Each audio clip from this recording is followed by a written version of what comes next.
Cheers, you motherfuckers.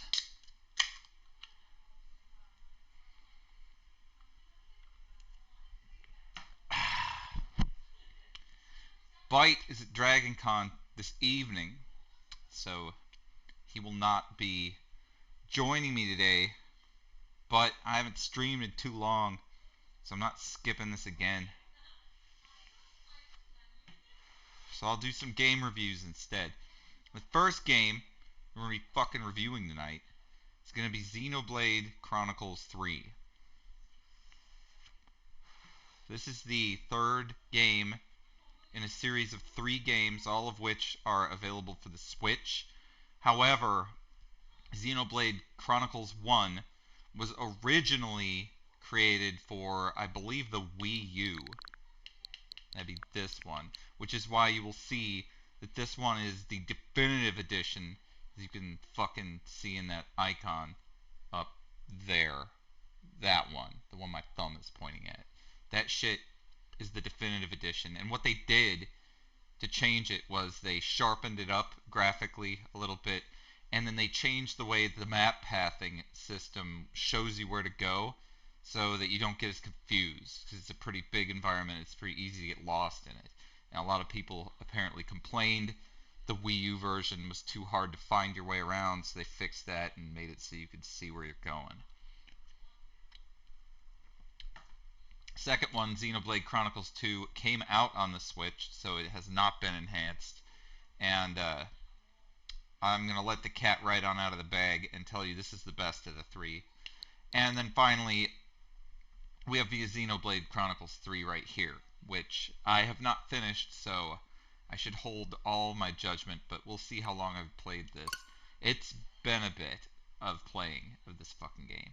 So I'm going to go through the series as a whole, what its strengths and weaknesses are, of whether or not you'd want to fucking play a game in this series at all.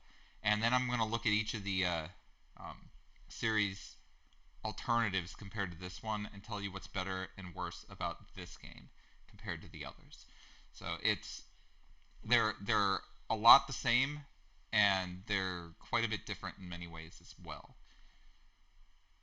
So hopefully this thing will fucking load in. And if I keep getting artifacts on my motherfucking chair, I'm gonna have to turn the fucking light on. I don't want to do that. But anyway, hey Trinio, what the fuck? You are first. Cheers to you. Now you're gonna find out whether or not this game is for you or not. So as you can see in this, well, not yet, you can't see shit yet. I'll show you momentarily. This game has some strengths and weaknesses. That is absolutely the case.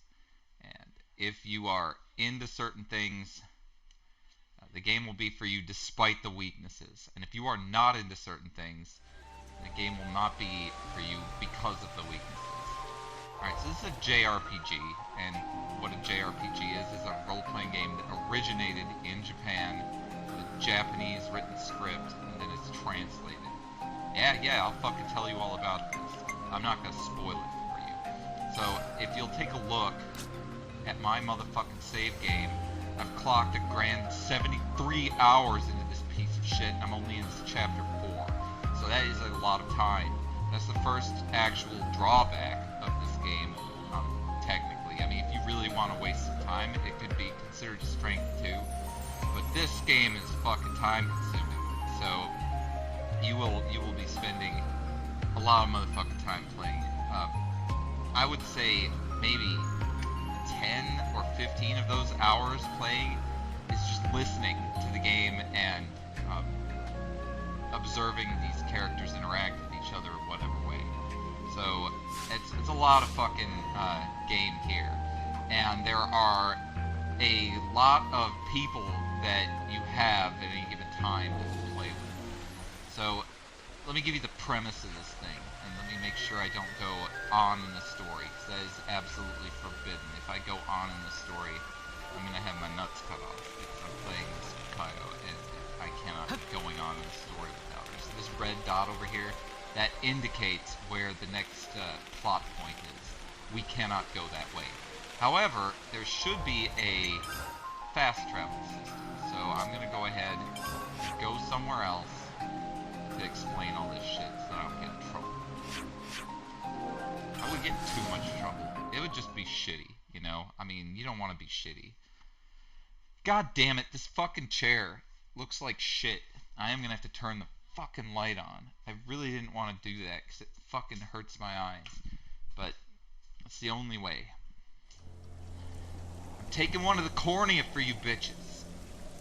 Things I do for your motherfucking entertainment. Unbelievable. So anyway, the premises of this game is that there are these two countries, or for lack of a better word, tribes or whatever. They're groups of people in this land. This land, the nature of this land, we don't know a whole lot about. But there are two warring factions in this land. And those warring factions are in this, like, perpetual state of conflict with each other. There are colonies strewn about the countryside on these fucking maps, if I can remember how to use the motherfucking switch controls. Let's see if I can find a colony here.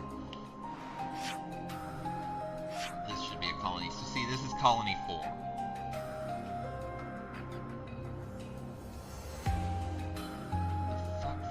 Fuck video from 3009. They filmed the fucking tree like everything going wrong. 3009? I was not alive then. Dead in 3009. My Summer Car. That sounds like a good game suggestion. You should spend the points on that. I don't know if it costs anything. Sounds pretty good. What the fuck is up? Novin Works. Good to see you. Alright, anyway, back to this fucking game, and how it works. So these two warring factions of people are in constant state of conflict. They're always fighting each other and shit. God damn it, this camera's still fucked. And there's something very, very strange about these people. And that is that they very clearly are not born into the world like we are. They did not get ejected out of their mother's cooch like you. They were born in some different way. A way that we do not understand. A way they don't understand. It appears that they are born at the age, biologically, of around 12 to 13 years old. And they grow up into adults at the same rate from that point that normal people would. So they spend like maybe 4 or 5 years going from kind of prepubescent into adults very quickly. And then they are adults for the remainder of a 10-year lifespan. Their lifespan is fucking finite. And when they become 10 years old, they are allowed to ascend or whatever the fuck. They have like this ceremony where they return to whatever the fuck they came from or something. There's this queen of each faction. Both factions have a queen. Both factions have these fucking 10-year limits of life and everything. And there's a bunch of bizarre conditions as well about being alive other than the 10-year thing. But everybody's goal is to live for fucking 10 years. And then they get to ascend and be back with the queen. And that's considered to be the ultimate honor in this fucking society. And it's fucking weird because, you know, people live longer than 10 years. And they also have something known as a flame clock in each colony. And the flame clock of the colony that you are born into, that flame clock is tied to your eyeballs somehow. They have got like a chip in their eye or some kind of computer. It's not biological. There's something else in there. And with that eye, they can do things like pull up the map. It explains how this is possible. Yo, Nasty Maddie, thank you for that motherfucking subscription. Your support is fucking sweet. You bitch. So they got this fucking computer in their eye, and that computer is tied to this thing called a flame clock. And the flame clock will fill the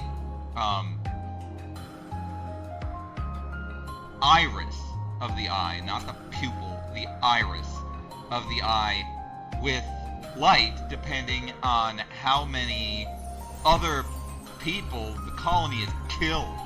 So if that colony goes and just wipes out another colony of the other faction, their flame clock will fill up and they will be able to remain alive longer. And the flame clock is slowly ticking down. At all times it needs fucking energy to fill it up, you know. So that's what's going on. And these guys here are out on a mission and they're all fighting and shit, and then something fucked happens to them on this mission, and they wind up becoming friends with people from the other faction. So what you see here, there's 6 people here. 3 of these people are from one faction, and 3 are from another. And some shit happened to them that severed them from the flame clock, which means that they can live to be 80, 90 years old, and then die in the toilet taking a dump like a normal person, rather than just fucking ascending to some shitty queen.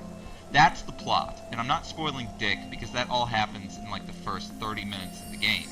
After that, a whole bunch of other shit happens too that I'm not going to fucking explain. But anyway, let's go through some of the good parts about this game. The first thing is the landscapes in this game are fucking huge. They're pretty. They're not perfect for like obviously if this had better hardware, they could render things farther away and stuff. But these worlds are pretty huge, and load times are pretty much non-existent, except for the occasional, like, it's very rare. I can't even remember the last time it loaded, other than when I put the save. Obviously, when I load the save, it will load, and if you die, you will have to load again. What the fuck? This is the calm update? Yeah, I'm not really calm. I've been drinking all day. You know what it is? It's the tired as shit update is what it is. I took care of 3 children today, fucking went to the pool, went to this jacked up city thrown party that was actually thrown by the Democratic Party, but I did not know that it was thrown by the Democratic Party until I got there, and everything was overpriced, and that was just ironic, but it was ridiculous, and these children were going everywhere, and it was insane. It was absolutely ridiculous. So I'm exhausted from that. And then also we went swimming in the pool as well as going to this party, and then they tore our house up too. So all that happened. And I was drinking for the vast majority of that time. I had this satchel slung on my back when I was going and doing all this shit, and it was full of beers. And I just fucking reached one out and fucking give it a go, you know, because I didn't have to drive these kids anywhere. Every place was fucking right there here. I didn't drive anywhere. So, very cool, but also I'm exhausted. So, sorry for being calm, you bitch. But anyway, fucking good-looking environments. They're big. There's a lot of them. And there are tons of enemies that you'll be very familiar with if you've played other Xenoblade games as they come back. There's a, well, the combat in Xenoblade is interesting. Let me show it to you. Alright, so first, I've got mixed feelings about the combat in this game. I think it could use a lot of work, to be quite honest. This is one of those games where a lot of the combat happens for you. I mean, look, I've got 7 characters here. 7 fucking characters. And I'm in control of 1. Now, can you change them? Hell yes, you can. You can change to whoever you want to be. So that's a strength, like the fact that I can just be whoever. And you can also change their class, so they can do whatever function you want them to do. That's pretty cool. But the issue with combat in this game is that pretty much everything that happens kind of happens automatically. It's very much closer to Final Fantasy XIII's combat than it is to, like, say, a Chrono Trigger or a Final Fantasy Tactics or even a Final Fantasy VII Remake or anything like that. Hey, Bite Binge, calling in from Dragon Con. Calling in. Everybody knows you're at Dragon Con. You're excused, man. Enjoy yourself. Oh, that's another thing. A plus for this game is that you may absolutely go into the system and change the language. Yes, they're speaking Japanese, but you'll get subtitles. You can't turn the subtitles off, I don't believe. I may be wrong about that, but audio, yep. See, you can change that language right there. But I cannot change the subtitles. It's just subtitles on and off, I'm pretty sure. Where is that motherfucking thing? I might not even be able to turn the subtitles off. Piece of shit. Anyway, yeah, you can change the language. Big plus. They do put subtitles on there. Also a big plus, actually. Well, you're not calling in. I mean, you know what I'm saying. You're in the chat. You're not. You could call, but that's not what I was just fucking making an expression bite. All right, that's all it is. Anyway, so they speak Japanese, yes, and I recommend the Japanese voice acting far over the English voice acting. The English voice acting is hard for me to stomach. It is always hard for me to stomach the voice acting of the non-original language. So when I listen to Disney in Japanese, it makes me also sick to my stomach because the original voice acting in these Disney movies is better than what they do in Japanese, and it's even worse for like the non-movie titles, like the cartoons, like the Mickey Mouse Club and shit like that. Good lord. Like, if you want your stomach turned, listen to that in Japanese. You may laugh your ass off too, but I don't. I've had enough. I mean, it's not. The novelty is worn off.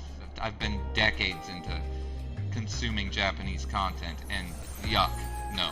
So, anyway, always want to consume content in the original language it was created in if you can.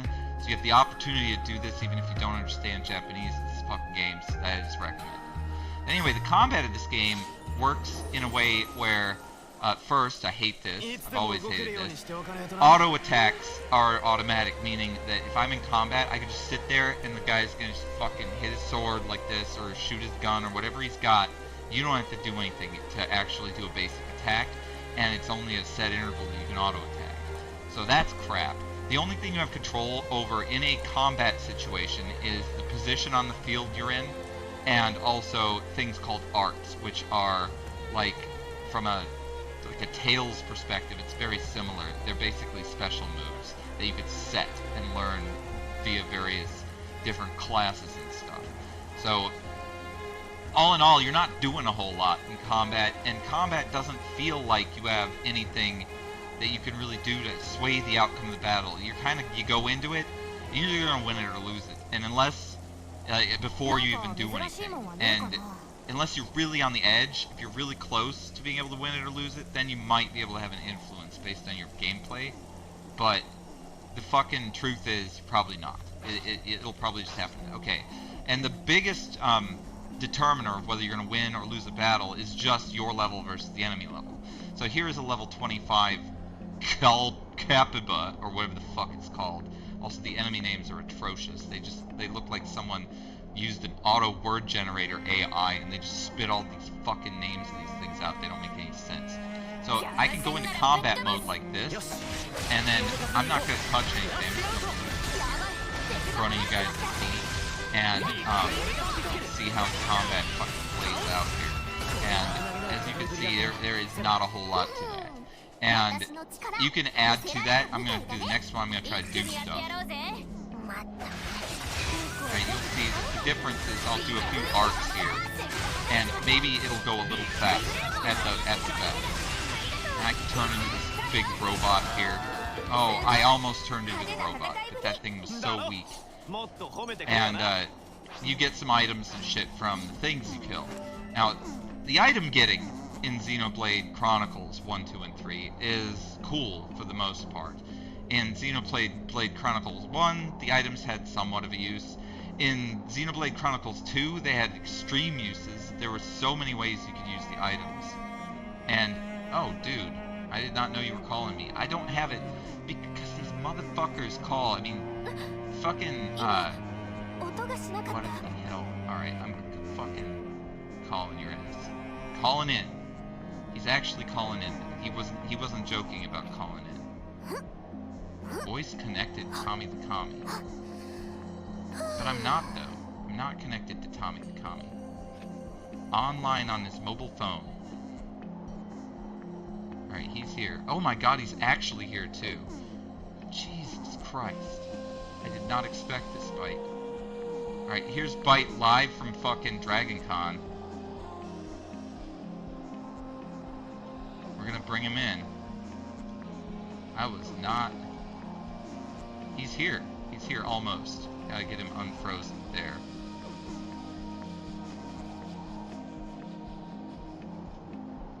Alright, we can't hear you, Bite. Yes. Live from Dragon Con. He's either doing one of these silent things, or... Oh, he's gone. Man, that would have been cool. Anyway, in Xenoblade Chronicles 2... Oh, whoa, he's back, but I've got to get the window dealt with again. There we go. Yo, dude. I said, yo. Hey, hey. Talk to me. Oh, you're just making fucking faces. I can never tell if this motherfucker's serious or if he's just fucking... Well, no, I mean, I think he's in a hotel. God damn. I do not know what the fuck's going on with Bite. I didn't mute it. You did call me, you stupid motherfucker. That's why it was not alerting me to Bite's call. You actually did make the noise, too. Maybe this phone call here needs to be different. I'm going to try to reestablish this call. Let's see this call. Inbox? What the hell? Discord fucking blows. Anyway, he may or may not fucking call back. I picked up, you dumb shit! Everybody saw you! Yes, I'm picking up. You need to dial. Dial.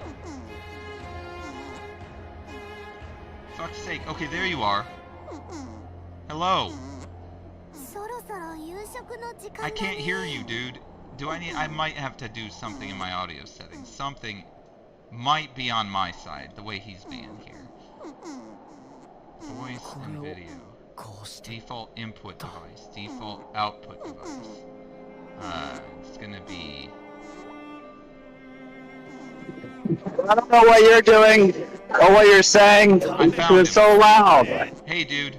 I got you. I can talk to you. Can you hear me or not? Can you hear me? Can you hear me? There's no way I'll hear anything you say, but this is what's going on here at Dragon Con. Okay, hold on. The Dragon Con report is coming in. Let's see if we can... God, I hate Discord. This is what's going on at Dragon Con right now.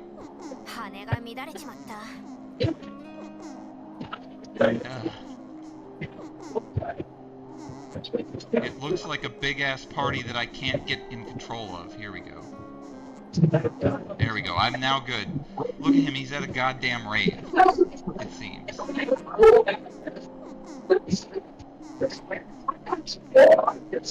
Yep. Pop some X for me, my friend. You know what to do. The red pill or the blue pill, it does not matter in this case. Just take it. Anyway, I don't know if you got any of that. Oh, I got it. I got it. That's it for me. Here, Python's on the street. Python's on the street. Well, I appreciate you calling in with that report. This is very important. Have a fucking good day, you bitch. That was definitely worth doing. So, as you can see, Byte has better things to do than this, which is why you're getting some game reviews today. Clearly. So anyway, that's what combat is like in this. It's very, very, unnecessary to be involved in the combat, but you can be involved in it. The worst part of combat in all of the Xenoblade games, and also this is the way combat is in all of them. It's kind of the worst part. The worst part about this one, other than the other ones, is that you don't have any way of controlling whether or not people heal you. The only way that you get healed is by, like, assigning people to healer class, and that's the only way you get healed. There's no item use in battle. There is no way that you can heal yourself by pushing a button unless you are a healer, in which case that is all you can do. And it is very difficult to control damage in this game because of that. And you're really essentially forced to put 2 or 3 healers in your group and just hope to God they do their job properly, because they're going to be controlled automatically. And unless you want to be a healer and all you do is look at the fucking hit points of all your guys and heal sometimes, and it's on a timer too, a nasty cooldown for these fucking things. What do you mean, so no? Yeah, I saw the video. Yeah, I saw the fucking video. Yeah.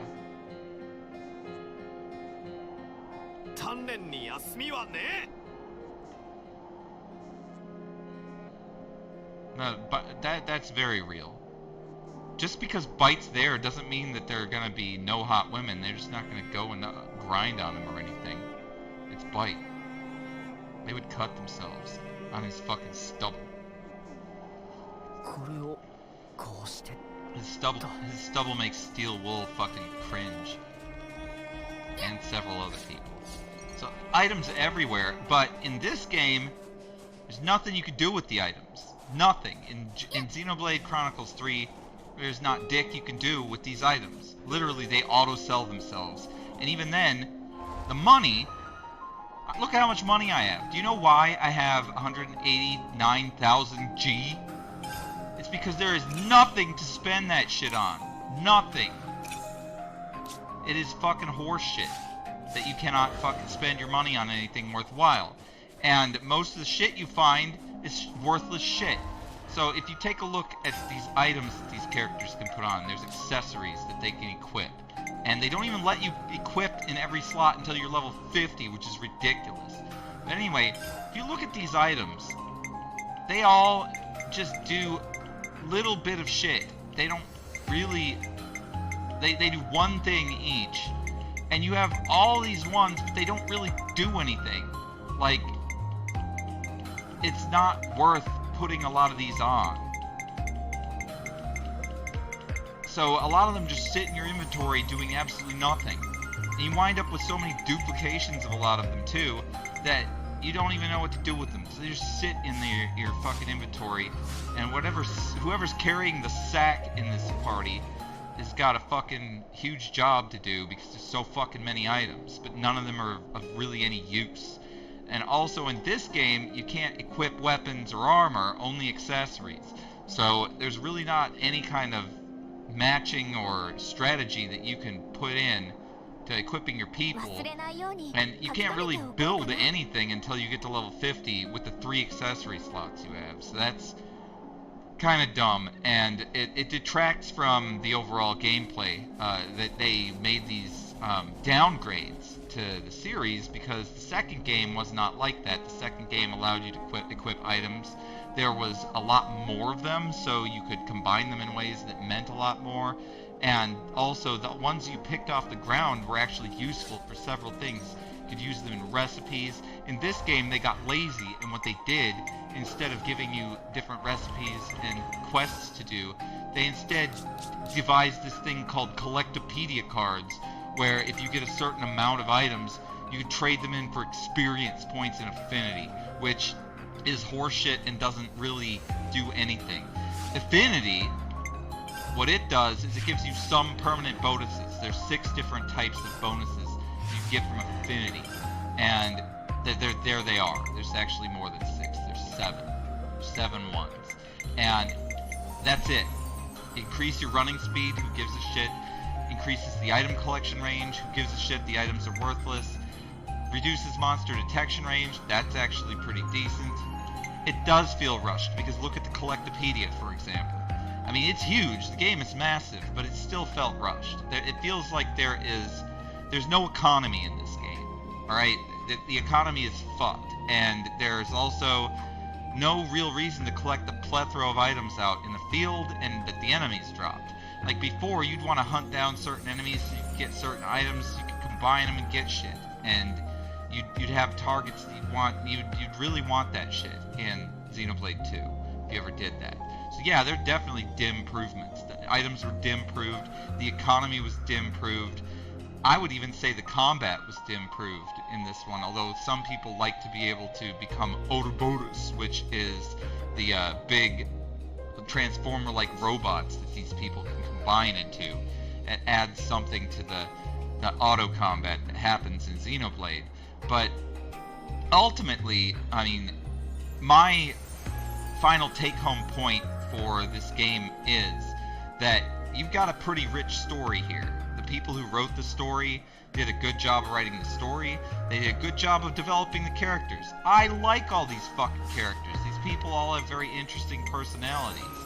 This guy is just your generic fucking male protagonist, and he's confused about his life, and is generally a hero and does things that are righteous.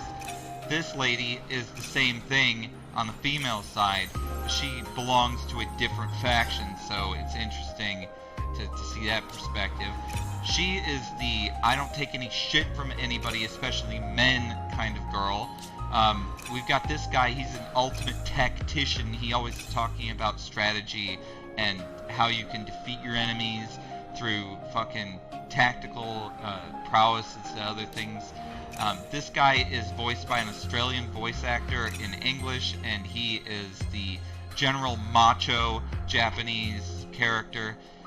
Then we've got her. She's the tomboy. She's got all the fucking fighting power and stuff, and acts like... but she may be a tomboy and do all of that, but she also acts very meek sometimes. Whatever. These Nippon are fucking Nippon. So if you know how they speak in Japanese, they're weird, and they also speak weird in English. And it's kind of cringy the way they translate it in English, but they had to try to like mimic the fucking suffixes that they put at the end of every sentence. So it's what fucking libertarian view do you need from Byte? I'm a fucking libertarian too, so technically you can get the same view from me. Can you choose to leave some characters out? Yes. Okay, so they also have heroes. Heroes fill up the 7th character slot. Those Nippon are heroes. You can fill them with any number of these people. These are the ones I've collected. There are more. There's a way you should be able to see the others. But I don't know where they are right now. Why are they not showing up? There was a place to see the heroes. All of them. And I thought it was here. Oh no, it's in the classes. Hold on. Fuck this. For a game that doesn't let you equip items, there sure is a lot of fucking menu shit that you have to do. Here are all the heroes that you could possibly get. There are way more in Xenoblade Chronicles 2 than there are in this, if you like that. But Xenoblade Chronicles Xenoblade Chronicles 2, my favorite of the 3, used a gacha style way of getting the extra heroes. They were called blades at that time. And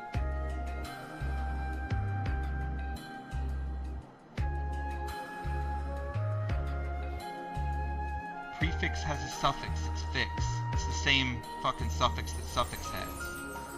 You're full of shit, Trinio. They both have a suffix of fix. Fix is the suffix. And technically they both have prefixes too, because pre is a prefix. It is. Like, you can put pre on all kinds of words. And you can put fix on all kinds of words. And suffix is I don't know, substantial, no. Substandard, that's sub. Suff is sufficient? I don't know. I don't know what... You can definitely use it, but I don't know. I can't think. Yeah, pre-cum. There's a great fucking example. Even DMA knows how this fucking grammatic shit works. But they both have prefixes and suffixes in this case, especially prefix. Suffix may not have a prefix. If stuff is not actually a prefix, but I think it is. I bet you there are other words that use it in the same way. It's probably stemming from Latin. It almost always is. So, whatever. You get to be. You don't have to be right all the time. So don't worry. But that one was a swing and a miss. Strike one. You bitch.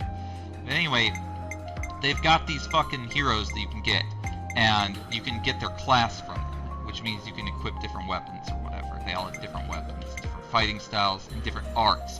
You can gain one of those arts from them and use it after you master their class. And you have to get their class level up to 10 to do that. So there's a lot of that kind of shit going on in this fucking game too. So, again, with the plot, it's pretty good. Like, things happen to these characters that are well developed that actually fucking is worth watching. It's very much like watching an anime. A long anime. Like an anime that has like 2 or 3 seasons worth of episodes out. There's a lot of focus placed on their interactions with each other as things are happening, and then suddenly something crazy will happen that will twist the plot in a very significant way. And it may be weeb shit, you could call it that. It's Japanese shit is what it is. Because the reality is that they don't give a fuck about you or all the white players. They're making this game for themselves, and it's really Japanese shit. And yes, I guess there are some weebs that would really like it, but really anyone can consume Japanese content. They don't have to fucking be weebs to do that. Like, anyone can appreciate fucking Japanese art, just like Japanese can appreciate English art. And then you've got these fucking crazy Western obsessed Japanese, which I don't actually know if they have a word for them. Like we have weeb. I don't think that. Look, this is vape tobacco. It's not really tobacco. It's salt nicotine. Do I like it? I guess. I wouldn't smoke it if I didn't like it. It's pretty good, but whatever. It's also very addictive, and I kind of wish that I did not smoke it, but I do. So, at least I don't smoke cigarettes. Those are horrible for you. And the same goes with weed. I used to smoke that too. I don't smoke that anymore. There are alternatives to get the same results that are less unhealthy. But still, I can't imagine that smoking this is healthy, so don't think that I'm fooled. This is still not good for me. But I'm far less likely to get fucking cancer from this than I am from the tar in a motherfucking cigarette, even if it's filtered. Doesn't fucking matter. That shit will really wreck your lungs. So anyway, story is engaging, good, and makes you want to watch more, just like many anime will do.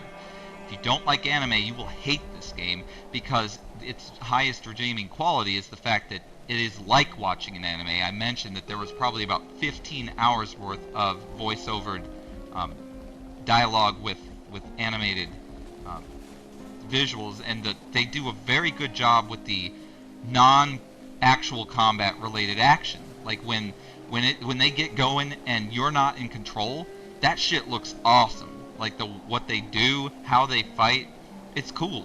And you'll find they'll try to squeeze your heart a little bit, and it'll work. They will get you. They will get you, and you'll care about these people. And that's what they do. They rope you in, and then they give you all of this this very repetitive gameplay to do. Although it doesn't, they lull you into this sense that it's not repetitive by putting insanely huge enemies like this in there, and making the environments enormous and non-repetitive environments. So it's kind of weird that they do it like that, but that's how this game works. And I've always said it, and I'll say it again, Xenoblade Chronicles 2 does everything the best that I've seen, except for their gacha system for getting all of the heroes. In Xenoblade Chronicles 2, you pick up these things that they're called, they're spears or crystals or something like that. They're these crystals you get from treasure chests. You want them. That's another reason you wanted items in that game. So you could manufacture these fucking crystals with them. And you get a chance to get a character with them, but you'll usually get this horseshit character. They have these basic characters, these basic blades that look like goats, and you get those normally, and you don't want these goats. You have to throw them away. Like, you literally have to eject them and try again and again to get a good character. And there's like 60 different characters you can get in that game, but they have this gacha system that makes you keep fucking wanting to play the game, so you get these characters. And there's no way to buy them.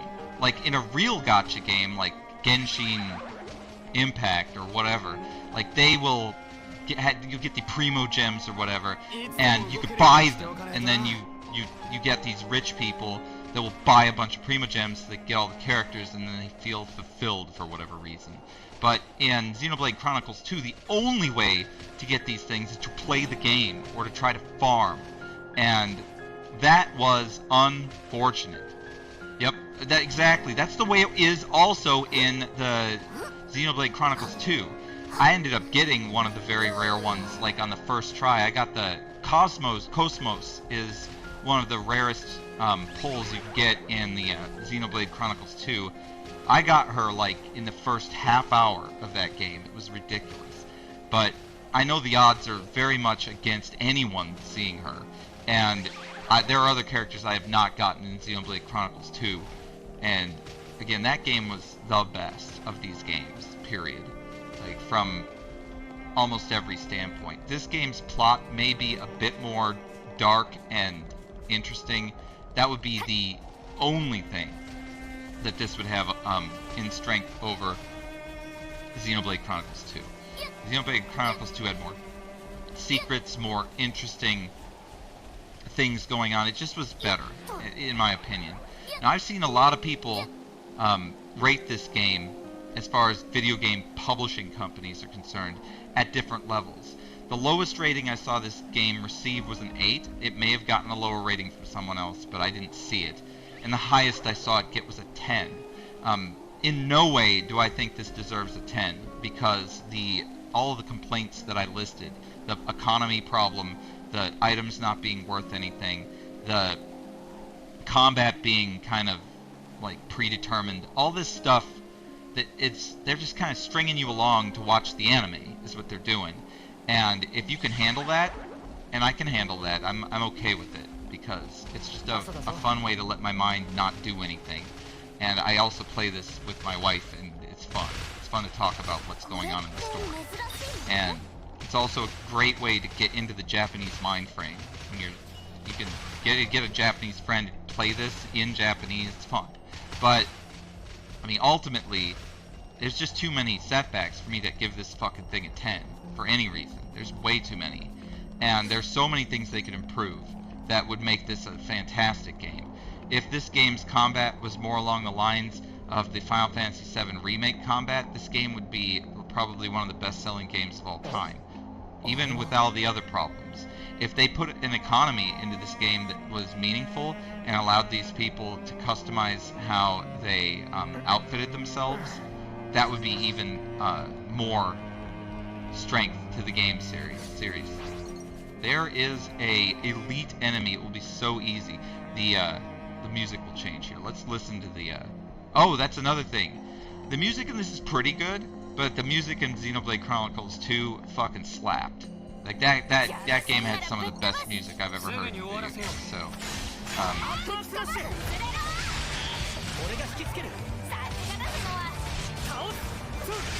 I don't know about My Summer Car. I'll have to fucking try it, you know? I mean, again, I'm not really doing anything. I'm gonna become that robot for you. Let's do it. So see, then you become this robot. You have a certain amount of time you can be this robot. This robot is invincible, so that is one of the strengths this robot has. It can also heal, which, again, you can barely ever heal, but that didn't really do anything. You get 400 hit points or something from it, and you only do it one time. It's stupid. But anyway, you can see how sluggish it is for them to do the moves, and I don't know, the combat just is, it's kinda, you become numb to it after a while, and you just do this, and you get these items that don't matter, and then you put them in your collectopedia, and it's just not the same as the second one at all. And furthermore, the second one could have been better. I was hoping this one would be like, okay, well, the second one had all these things that could have been better. Fucking let's do it. And they'd have jacked up everything and made it really cool. Make it so that you want to save your money up. Make it so you want money. I don't give a fuck about this gold. I don't know what I'll ever use it for. It's ridiculous. And there's another thing, is that there are other currencies in this game than gold. There are Nippon coins. Even those! There's nothing I want, except for one thing that the gold coins will buy at 99 coins, which means I'm only going to get to buy one of them at the end of the game. That's stupid. Why? Why do that? It makes no fucking sense. I absolutely fucking can't understand how they made some of these decisions. Like this ether channel here. You get ether from it. But we have so much ether that we're going to run out of space for it before we can even use it all. They have these gems you can make, but the gems in the other games were better. Like, I don't understand. Where is it?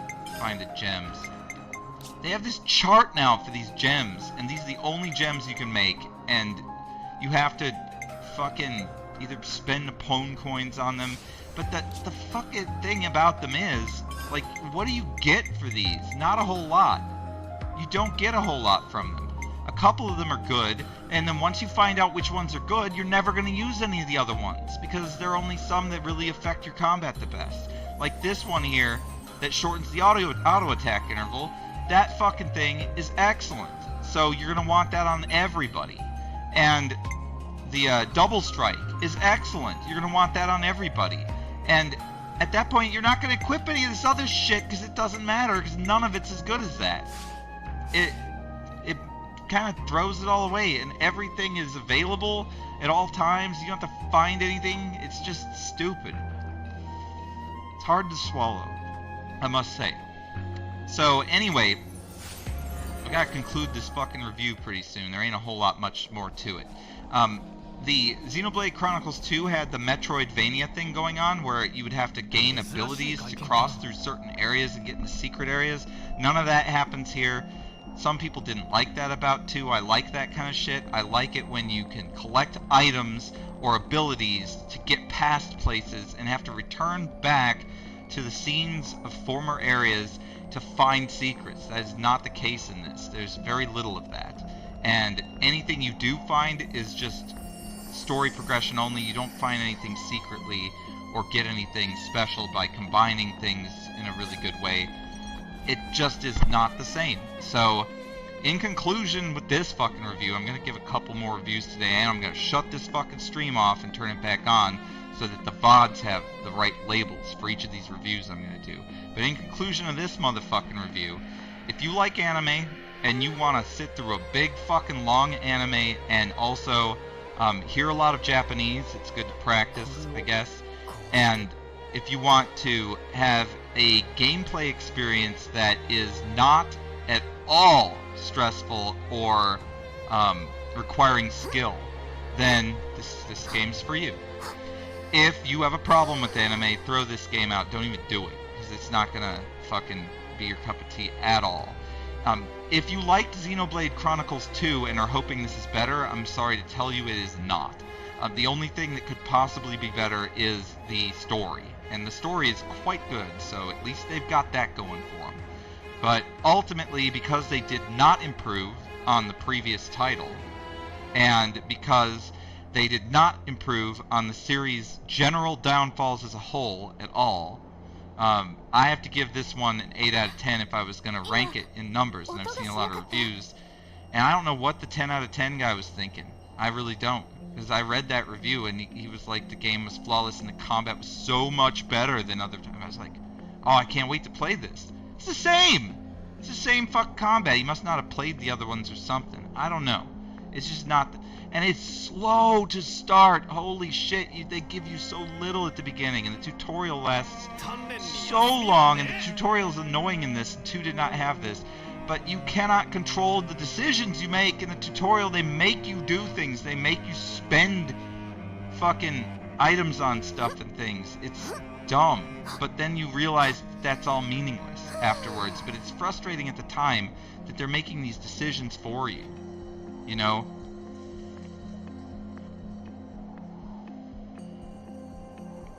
Well, DMA, I would love to be modded into that game. That would be great. I need to fucking check it out, to be honest. I just, I have a fucking bad memory, and I'd have to buy it, I'm sure. I have no idea where it is or what it is. This would be a good day to play it, but I'd have to download it and all that shit, so it's probably too late for that shit. If you're gonna play Xenoblade for the first time, play Xenoblade Chronicles 2. That's my recommendation. And 8 out of 10 on this one. Xenoblade Chronicles 2 gets a 9 out of 10, even with the problems I mentioned, because it is just that good. That was my favorite by far. And Xenoblade Chronicles 1 had a whole bunch of issues. The definitive edition fixed some of them. It's Xenoblade, but it's not as good as 2 either. In fact, it's much more on par with this game, which is strange. And maybe that is what is bringing so many people into a better place. Maybe they played Xenoblade Chronicles 1, loved it, and then 2 was a little different, and they wanted to go back that way. Because that seems what this has done. It seems like it's taken a step back. This is just my fucking take on it. So anyway, you bitch, what's gonna happen here, do not, like, leave, even though I'm gonna be off. I'm gonna come right back with a new title on the stream, and we're gonna review a different game. Alright, so just fucking sit tight. I'm gonna put the title in first and try to make this transition as quick as possible. Alright, the next game we're playing is Super Animal... Hold on, what's it called? Super Animal Royale. That is the next one.